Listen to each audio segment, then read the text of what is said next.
Art's a fantastic process, and someone once asked Michelangelo, how he did what he did, and he said, well, first of all you've got this image in your mind of what you're going to make, and it's inside that piece of rock. You just have to keep chipping away until you find it. And it's exactly the same with theatre. You keep chipping away until you refine the ideas. And this is a play about ideas, and the ideas of what makes a place and what makes the people and the culture of the place. And that's why it's so exciting.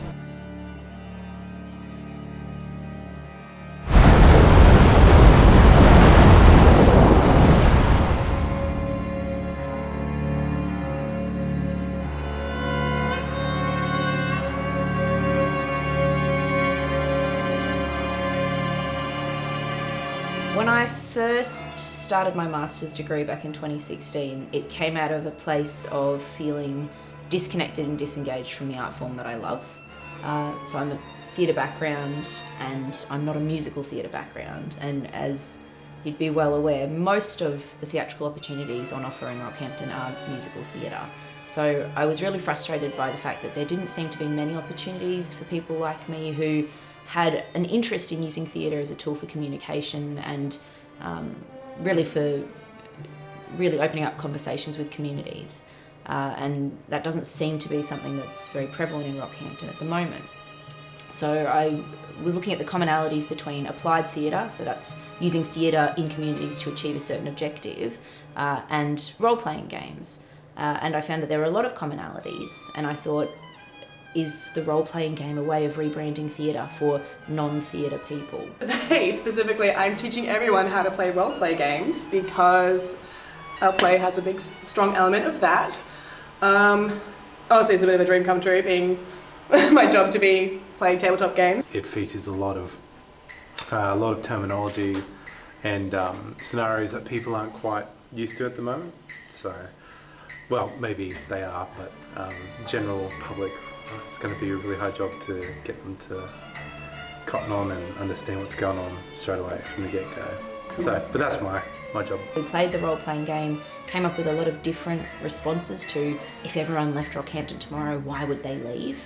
And then I synthesised the multiple different outcomes from those different games into one answer. And that one answer happened to be the answer that we explored through Rockpocalypse. Yes, I am very happy. I think we're having the Dramaturg here and the set designer mean that they're going to be working very closely with the script as well, and the script will then change in reaction to the whole of the ensemble's responses to what's been going on so far. So, my name's Robert Kronk, and I'm working as a dramaturg on the project. And basically, a dramaturg's job is to work with the writer and just ask questions about what the story's about, what the characters are doing. It's almost like a coach for the writer, and just to sort of get in their ear and go, so why is that character there? What are they doing? What's going on? But really, the job's just to be a sounding board and just to be able to offer some outside perspective, because when you're up at midnight trying to bash a script into shape, having someone else's brain on it sometimes can be really helpful. I was very fortunate throughout this creative development process. It's quite unusual for a playwright to be allowed in the rehearsal room, and really I was at every creative development session and every rehearsal bar one when I was on stage at the Pilbeam. But I was very, very lucky that I was allowed to be quite hands-on. We designated the creative development process early on, so we went, this first block of time is creative development, and in that block of time, the text could change completely. The text could change slightly, but there would be changes. It would be a movable document at that point in time. And then we had a cut-off date by which I would get a final version of the text to the actors and the creative team. And then I promised I wasn't going to touch it anymore. It's been quite different from anything I've done before. The amazing thing for me was the period of creative development. It meant having a playwright in the room as we were learning and performing the play. This meant that the playwright gave us insight into what she was thinking when she wrote the script. So I got a much deeper understanding than ever before, and also the script was then tailored to fit the stage based on some of the creative development and rehearsal work that we did. I think what the main thing that I always worry about with new works is the amount of effort that's gone into refining the script, because if you have like a well refined script, then the artist can really get behind, like the actors can really get behind it, and that's what we've got here. I think we've got something that's been worked on. It's very interesting. It covers a lot of different, I'm not going to say genres, but different kind of styles, and they're all captured really well. Great. I love it. The revamp's been really, really good. Everything's been polished off. It's added that just a bit more of like emotion to everything, and it's beautiful. I'm excited to show everyone. We had a really great audition process. So similar to the audition process we employed for the Heritage Village Living Histories project, we went through a full casting call to the general public, and we got in quite a few respondents who were interested in auditioning for the role. We got a lot of unknown entities again, so with that previous project we found a lot of people come out of the woodwork that we weren't familiar with, and the same was the case for this project. I hope that a lot of people who came in weren't too stressed out.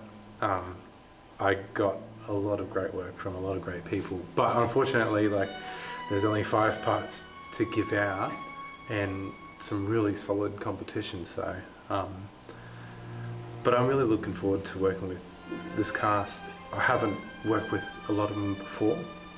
There is at least one familiar face, so it'll be a pleasure to work with him again. I actually nearly didn't, because I was going away for surgery. So and then I thought at the last minute, yeah, why not? I auditioned, then got informed that I was successful, which was a huge shock. I was just excited to audition for something that was a paid role. It was the first time I've ever done that before. The cast was phenomenal. They were so dedicated to the cause, which was really helpful, to the point where there were a few times I had to dissuade them from going and organising a rehearsal, because I'd be like, guys, you might need a break. During production week in particular, they were so diligent. I had to make sure that I was hot-footing my way over to the theatre about 4 hours before their call, so that they could be in there at the time that they wanted to meet, because they were really, really dedicated to trying to, nail those last minute changes that they needed to nail, and making sure that they really executed the performance the best that they could. When I started the the project development process, I was looking to the work of other directors that I'd seen in the area and thinking about who had done things that were in a similar vein to the play that I wanted to see produced.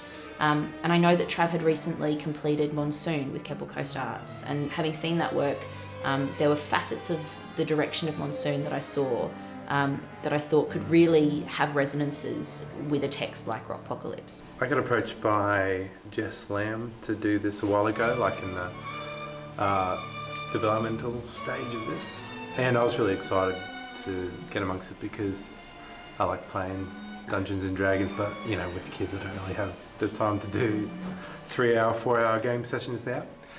And I just finished our cabaret show, and it was really cool to just come in off the back of that, just straight into something different, something completely different. So I'm really looking forward to the challenges of this kind of a show. Trav is terrible, absolute nightmare. No, Trav's great. He's very cruisy, very chilled. He's very patient with us. There are probably some moments where I'm thinking, you should be coming down hard on us right now, but no, he remains very calm. He's kind of like a bit of a gentle giant. The set design was really phenomenal. Anna and I obviously know each other going way back. We went to university together, and she's always been one of those Jills of all trades, but she just happens to kind of go against that rule of master of none. She really is a master of design, which is fantastic. And I showed her the play, I think it was very early this year, maybe even the end of last year, and I asked her very early on in the process if she'd be interested in coming on board as designer. And I said to her, look, I've got this idea and it's kind of ridiculous, but I just want a really big hunk of dirt and I want a scaffold. Can you make those things happen? She's like, yeah, I can probably do a bit better than that. I was like, okay, but dirt and scaffold, those are the 2 things I want. And she's like, yes, we can make that work. And she designed this amazing space that on the surface looks really kind of pared back and simplistic, but then you think about the symbolic resonances of that space, and it's actually pretty complex. Yes, I can't wait to get into the venue because I've never actually worked, I've never even been into the Walter Reid space, so I'm very much wanting to get in there because I'm trying to visualise it, but I'm very excited about with the stage design. We met the stage designer, and she just had this, just when she was explaining it to us and everything, in my head I'm just like, yes, because I feel for the audience there needs to be some explanation through the stage design, and I think so from what she's explained to us and what she's getting across, I'm like, yes, that will solve that, because I was trying to work out in my head how some of the things were. We were very lucky in that this was a project that was funded by the Queensland Government through the QASP, Queensland Arts Showcase program funding stream. So they donated, or rather they funded the project. We also had support from Rockhampton Girls Grammar School, who gave us a donation of space throughout the rehearsal process, which was really helpful. And we had a donation of support from the Rockhampton Regional Council to support towards the hire of the venue as well. I feel so incredibly grateful and thankful for Arts Central for being able to take a risk on this project, because it is a bit of an unusual and unknown entity to put on new work in a place that doesn't often have new work. And Mark Svensson in particular has been a very supportive mentor for me throughout this process. He actually was my unofficial university supervisor when I went through my master's degree, looking through the work, asking in true Mark Svensson fashion, is that a good idea though? Oh, does that make sense? Are you sure about that? And you hate those questions at the time, but they're absolutely the most important questions. You need someone who will not bullshit you and who will just front up to you and say, yeah, I don't get it. And the work wouldn't have been a good work without people who do that. And I think that part of the reason why this process is so important, and it is the process that I think we really need to carry forward in future projects, because it was such a rich process. But yeah, this process was valuable because of the fact that it wasn't about saying, oh, honey, darling, I loved it, it was beautiful. That's bullshit. I don't care about that. I want to know, is it good? Is it interesting? Is it doing something? And does it make sense? I think the play brings with it quite a message about the way we live our lives. It talks about some of the controversial subjects about, are we living in a sustainable manner? Is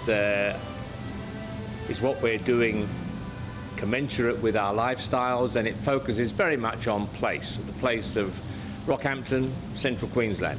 So I think for all those in the area, it's definitely be a great story.